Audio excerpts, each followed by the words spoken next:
आज का हमारा बहुत ही सुंदर एपिसोड है त्याग वैराग्य। भाई और बहनों, ये त्याग और वैराग्य जो है अध्यात्म से जुड़ा हुआ है। हम दोनों की पहले परिभाषा करेंगे। त्याग का अर्थ होता है छोड़ना, टू लीव। कोई विषय, वस्तु, तृष्णा या कोई भी हमारी कामना, इच्छा को छोड़ना त्याग कहलाता है। और जो वस्तु एक बार छोड़ दी जाती है या कोई विषय एक बार छोड़ दिया जाता है, कामना एक बार छोड़ दी जाती है, तो पुनः उसका स्मरण नहीं किया जाता है, उसको हमेशा के लिए छोड़ दिया जाता है। और इसको छोड़ने से सबसे बड़ा लाभ क्या है कि व्यक्ति एकदम प्रसन्न चित्त और एकदम फुल ऑफ द प्लेजर्स के साथ के अंदर अपना बिना टेंशन रखे हुए जीवन को बड़ा सार्थक बना देता है। कहा भी गया है कि चाह गई चिंता मिटी, मनुआ बेपरवाह, जिनको कुछ न चाहिए वही शहंशाह। जो फक्कड़ होते हैं वो शहंशाह होते हैं, क्योंकि उनकी चाह मिट जाती है, उनकी इच्छा मिट जाती है, उनकी कामना मिट जाती है, उनकी आसक्ति मिट जाती है। इस सब के मिटने को त्याग कहा जाता है। और हमारी भारतीय संस्कृति त्याग प्रधान संस्कृति है। त्याग को नमन किया जाता है।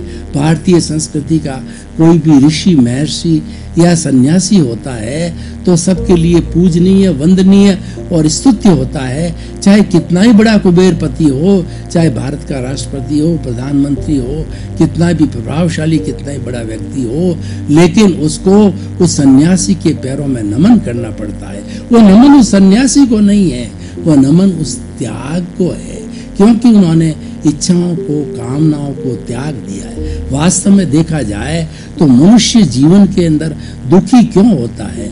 मनुष्य नई नई इच्छाएं करता है, तृष्णाएं करता है, कल्पनाएं करता है, चाह पैदा करता है, एम्बिशंस पैदा करता है। एक की पूर्ति करता है, दूसरी चाह को खड़ा कर देता है, दूसरी की पूर्ति करता है, तीसरी चाह को खड़ा कर देता है, और सारा जीवन उस जो है चाह और तृष्णा को पूरा करने में लगा देता है। और जब तक जो है वो चाह पूरी नहीं होती है तब तक वो आर्त ध्यान करता रहता है। 24 घंटे उसके दिमाग के अंदर उस तृष्णा की पूर्ति का ही ध्यान रहता है। इसीलिए वो अपसेट भी हो जाता है और साथ साथ के अंदर वह जो है पीस में नहीं रहता, उसको मेंटल पीस नहीं रहती है। वो जीवन को आनंद से जो है वो व्याप्त नहीं कर सकता है। इसीलिए त्याग बहुत बड़ा मानवीय गुण है और ये त्याग अधिकतर सन्यासी लोग करते हैं। गृहस्थ लोग भी त्याग कर लेते हैं और गृहस्थ लोगों की त्याग की सीमा होती है और सन्यासी तो सब कुछ त्याग देते हैं। सन्यासी होते हैं वो कंचन कामिनी के त्यागी होते हैं, यानी न तो उनके घर होता है, न उनकी रसोई होती है, न उनके संबंध होते हैं। और उनके माता पिता भी सामने आ जाए तो सन्यासी कहता है मेरे संसार पक्षीय माता पिता है, क्योंकि वो वसुधैव कुटुंबकम के सदस्य हो जाते हैं। उन्होंने सब चीज को त्याग दिया है और उन्होंने परमात्मा का रास्ता पकड़ लिया है, परमार्थ का रास्ता पकड़ लिया है।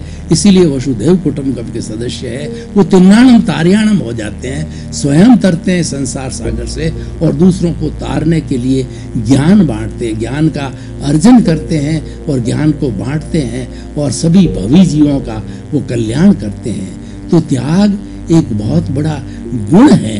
और आप देख लीजिए, अगर किसी चीज का आपने त्याग कर लिया, मान लीजिए कि आप करोड़पति हैं, आपके पास में 10 करोड़ की संपत्ति है और आपने त्याग कर लिया कि अब इससे ज्यादा अगर संपत्ति मेरे पुण्योदय के कारण आती है तो संपत्ति का मैं मेरे व्यक्तिगत जीवन के लिए या मेरे परिवार के लिए उपयोग नहीं करके और मैं जन कल्याण में लगाऊंगा, मैं लोक कल्याण में लगाऊंगा। ये त्याग के प्रभाव से उसका पुण्योदय तीव्र हो जाता है और उसकी धन दौलत बढ़ती भी जाती है। आप देखिए कि बड़े बड़े जो ये मंदिर बनते हैं जिसपे करोड़ों अरबों रुपए लगते हैं, भोजनशालाएं बनती है और धर्मशालाएं बनती है, इतना एक व्यक्ति जो है इतना किस तरीके से त्याग कर सकता है या किस तरीके से इतनी धन दौलत दे सकता है?